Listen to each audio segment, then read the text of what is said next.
Inikah artinya percuma lapor polisi? Bukti elektroniknya rekaman ada, bukti tertulis ada, tapi tidak diterima. Itu dia.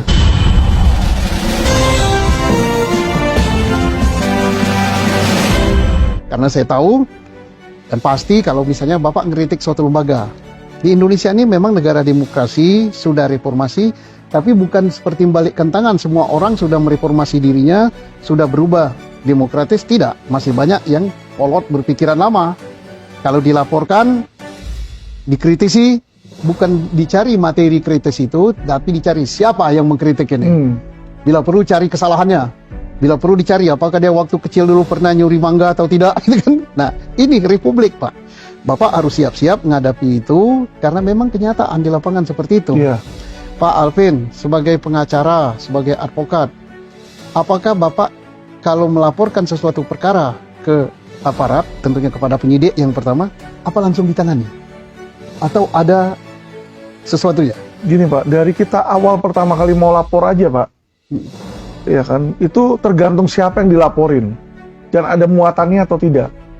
Jadi gini Pak, jadi misalnya saya mau laporin kemarin itu pernah saya mau laporin oknum ya, jenderal bintang 2 di situ, polisi, ada oknum jenderal bintang 2 polisi, ada yang oknum jenderal bintang 2 kejaksaan, yang bukti nyatanya sudah ada, saya bawa, itu bahkan sampai videonya Pak.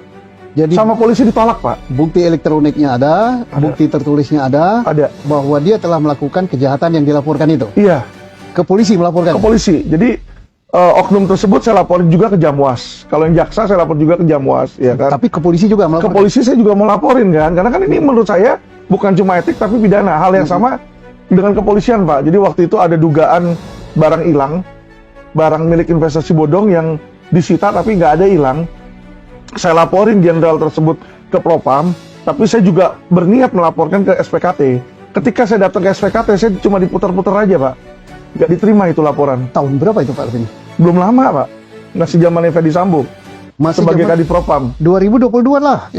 2021. Ya 2021, 2022 Kapolrinya sudah Pak Sigit. sudah,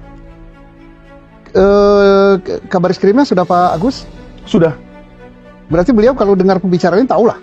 Seharusnya tahu. Tapi apa yang dikatakan Pak Alvin ini, Pak Alvin bertanggung jawab. Ada buktinya kan? Oh iya dong, ada buktinya.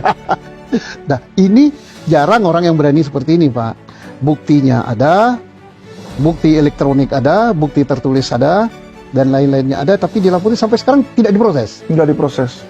Jaksanya tidak diproses, polisinya tidak diproses. Iya, hal yang sepele Pak. Ini sekarang ada lagi Indosuria. Indosuria kalau Bapak tahu itu kan 106 triliun kan Pak. Jadi waktu itu dalam kasus Indosuria Pak, mereka lakukan yang namanya modus P19 mati. Jadi Apa itu? diberikanlah sebuah petunjuk oleh jaksa kepada polisi yang mana polisi tidak mungkin bisa penuhi.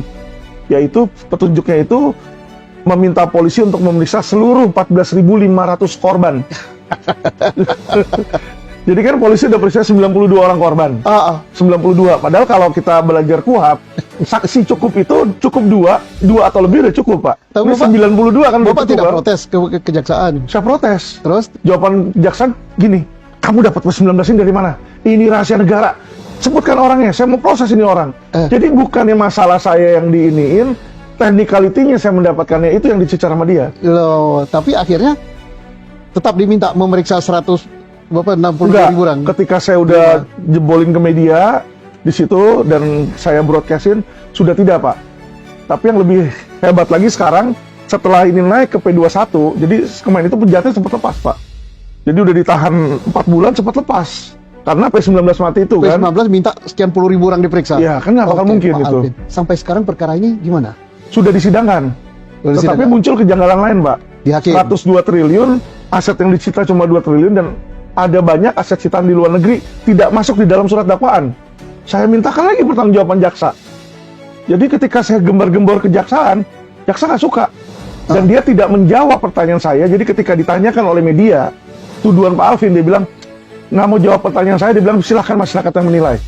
Ya. Mudah-mudahan inilah kondisi penegakan hukum kita ya. Saya baru wawancara sama Pak Alvin. Tapi mudah-mudahan saya kira podcast ini didengar oleh kejaksaan, didengar juga oleh kepolisian. Mudah-mudahan ada perbaikan dan mudah-mudahan Kejaksaan Agung mendengar. Kalau tidak benar apa yang dikatakan Pak Alvin, ya Pak Alvin yang dipanggil kan. Betul. Pak Pak Alvin siap mempertanggungjawabkan apa yang dikatakan. Termasuk yang polisi tadi belum jalan juga, bintang 2 tadi. Ditolak, Pak. Ditolak laporannya. Ditolak laporan polisinya, LP-nya ditolak. Mudah-mudahan Propam dengar, elit polisi dengar, ini kejadian di instansi saya loh. Polri loh Pak Alvin. Iya, Benar ya Pak Alvin laporkan ini? betul. Pak Alvin bertanggung jawab. Tanggung jawab. Nah, jadi kalau begitu kan menyedihkan ya, kalau benar itu. Tapi saya baru wawancara sepihak. Mudah-mudahan dari Bariskrim setelah dengar wawancara ini, minta podcast saya mewawancarai mereka juga. Saya siap untuk wawancara dengan mereka. Tetapi demi perbaikan Polri, sungguh menyedihkan. Ada laporan tentang pejabat ya di polisi itu kan Ya. melakukan suatu perbuatan tercela, bukti elektroniknya rekaman ada, bukti tertulis ada, tapi tidak diterima. Itu dia. Di Propam mantul. Di Propam diterima, tapi ya mandek lah kemarin. Diterima tapi mandek kan. Iya. Tidak ada tindak lanjutnya. Apalagi Pak Sambo sudah Sudah nggak ada. nggak ada. Iya. Tapi mudah-mudahan Pak Sahardianto ya, nama Kadif Propam baru, bisa buka loh Pak Sahardianto. Mudah-mudahan dengar podcast ini. Panggillah Pak Alvin ini. Demi perbaikan Polri kita.